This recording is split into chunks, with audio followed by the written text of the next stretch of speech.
సామెతల గ్రంథం చూడండి. సామెతల గ్రంథం 16వ అధ్యాయము 18వ వచనాన్ని ఒకసారి మీరు చూడండి.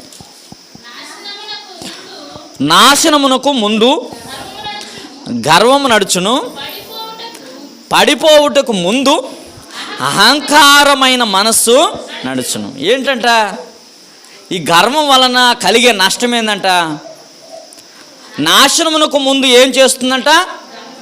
మనం నాశనం అయిపోవటానికి ప్రధానమైన కారణం ఏంటి? గర్వం. నాకేంట్లే, నాకేమైద్దిలే, నేను బాగానే ఉన్నానులే, నాకు ఆరోగ్యం ఉందలే కదా, నేను ఎక్కడికి పోయినా చలామణి చేయగలనులే, నేను ఏదైనా చేయగలనులే అని అనుకుంటాం. ప్రియమైన వలన అనుకోని స్థితిలో మనం పడిపోతాం. దేని వలన? లెక్క లేకుండా ఉంటే లెక్క